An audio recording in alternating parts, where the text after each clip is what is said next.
Salut les amis, c'est Timena et bienvenue dans les vacances.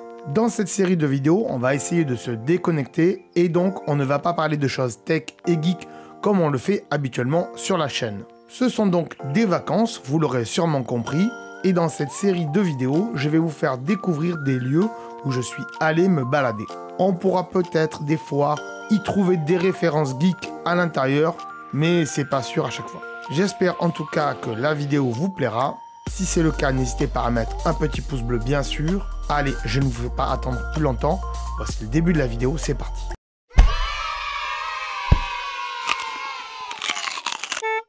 Salut les amis, c'est Timena. Aujourd'hui, on est dans les Alpes au-dessus du village de Tournoux et on va aller visiter un petit fort qui est tout en haut de la montagne parce qu'il y en a d'autres qui sont au milieu de la montagne et plus bas, mais ceux-là, on peut les visiter qu'avec un guide.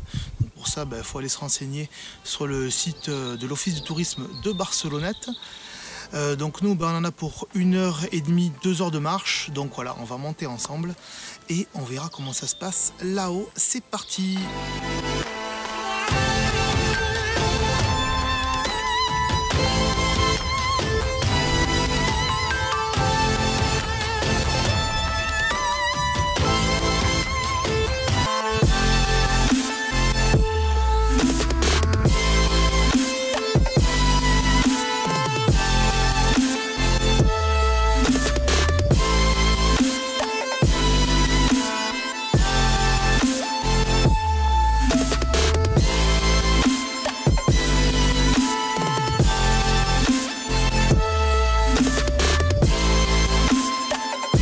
Donc voilà, on est bientôt arrivé au fort du Cerf de l'Eau.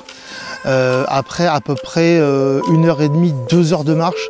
C'est assez intensif, surtout pour ceux qui n'ont pas le niveau, on va dire, qui n'ont pas l'habitude de marcher. C'est assez magnifique. Je vais vous montrer des images du paysage aux alentours. C'est plutôt pas mal. Et donc on va continuer notre ascension et voir si on peut rentrer dans le fort du Cerf de l'Eau.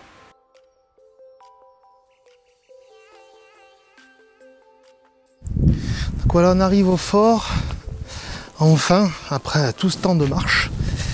Et on va aller voir si on peut rentrer dedans. Allez, on avance ensemble les amis, il y a un peu de vent. Désolé dans le micro, je vais essayer de lever ça au montage, mais si on a un peu, je suis désolé. Ah, il y a des travaux, il y a des travaux. On voit ici qu'il y a marqué propriété privée. Avant c'était pas le cas, apparemment c'était racheté peut-être par quelqu'un, ou alors le Crédit Agricole a aussi donné des crédits pour le rénover, pour pas qu'il tombe en ruine. Et en effet, vous voyez qu'ils sont en train de refaire le toit. Et puis je sais pas si on aperçoit là-bas à l'intérieur, mais il y a une réserve d'eau, il y a des fenêtres toutes neuves et la porte est fermée. Voilà, avant passer par cette porte, en fait il y avait, là il y a le pont en bois, il y avait une porte en bois qui était aussi devant et on pouvait passer, rentrer à l'intérieur. Et là j'ai l'impression que c'est fermé, on ne pourra pas du tout y aller du tout. Là vous voyez la fenêtre, à côté le renforcement c'était pour balancer les trucs sur les ennemis. Voilà, puis il y avait des ouvertures aussi ici pour passer les mitraillettes.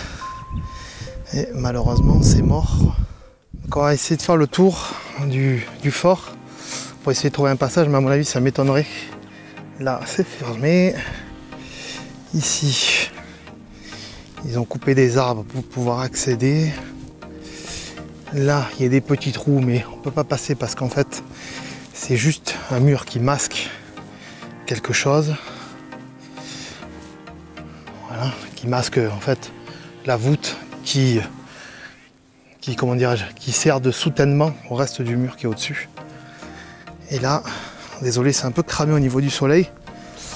Et là aussi c'est fermé et on voit que le toit est en réparation au-dessus. Il y a un petit seau justement et des bâches, il répare le toit aussi. Voilà.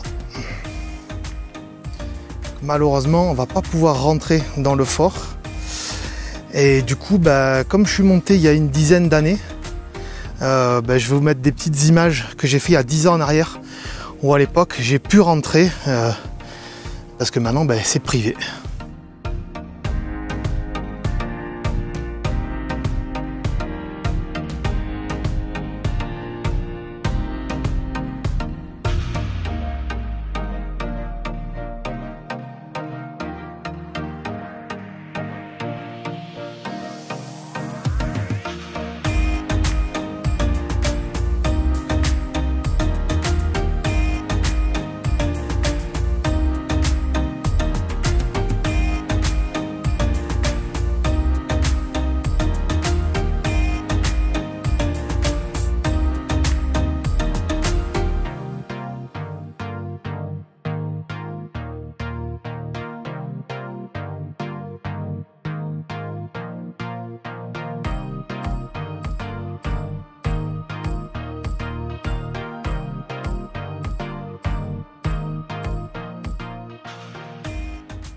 Donc ici on est à plus de 2000 mètres d'altitude sur ce qu'on appelle le sentier des crêtes. Donc l'édifice du Cerf de l'Eau a été édifié dans les années 1890 à 1893. Dans cet édifice, il y avait 48 hommes à peu près, donc une cinquantaine on va dire. Cet édifice était destiné à protéger les forts qui étaient en contrebas, à savoir le fort supérieur et le fort moyen. Et il était armé de 2 canons de 90 mm. Plus haut, il y a un poste optique, une espèce de tourelle avec un miroir dedans qui permettait la communication sur un chemin de montagne qui permettait donc de s'envoyer des signaux comme ça, pouvoir alerter les différentes équipes armées, les différents forts des alentours. Donc si vous voulez en savoir plus sur ces forts de la vallée de l'Ubaye et surtout vers Tournoux ici, je vous mets un lien dans le descriptif pour en lire un petit peu plus.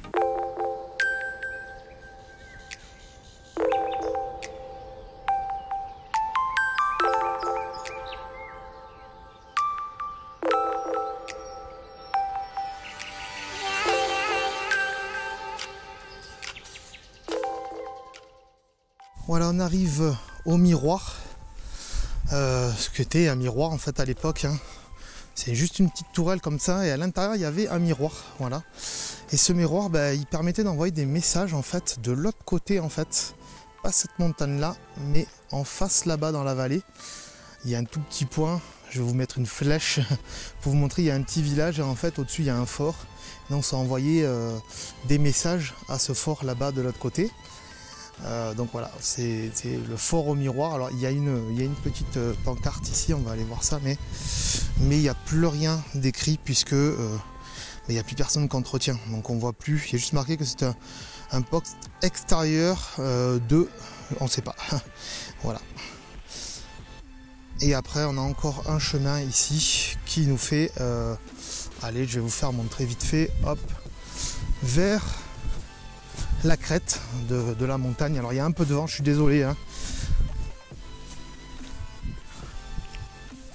Voilà la crête de la montagne et en face ce que vous voyez au-dessus des arbres là, derrière les arbres, c'est une station de ski. Station de Sainte-Anne-la-Condamine. Voilà. Qui est assez sympa, c'est une petite station. Hein. Voilà. Et là tout en haut, hop, il y a le fort donc qu'on n'a pas pu aller et il y a un petit point informatif, table d'observation on va dire. On va pas y aller, ça ne sert pas à grand chose. Voilà, on se revoit tout de suite pour le bilan.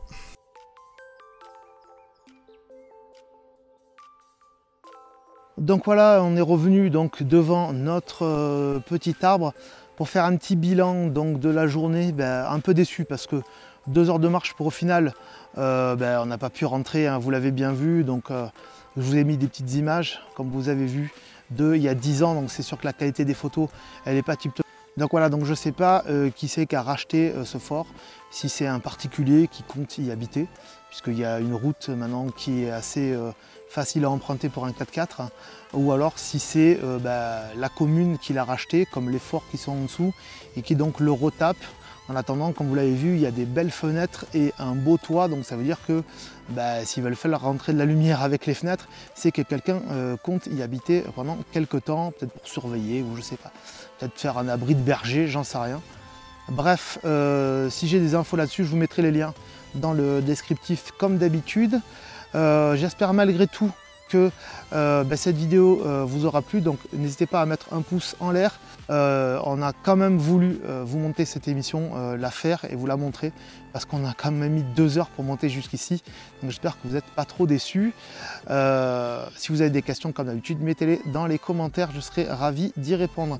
Si vous souhaitez qu'on fasse encore des vidéos dans ce type là, dites-le nous aussi dans les commentaires et peut-être qu'on en fera un petit peu plus, mais c'est pas certain, mais dites-le nous quand même dans les commentaires. Voilà les amis, je vous remercie de nous avoir suivis pour cette vidéo et je vous dis à très bientôt et aussi abonnez-vous.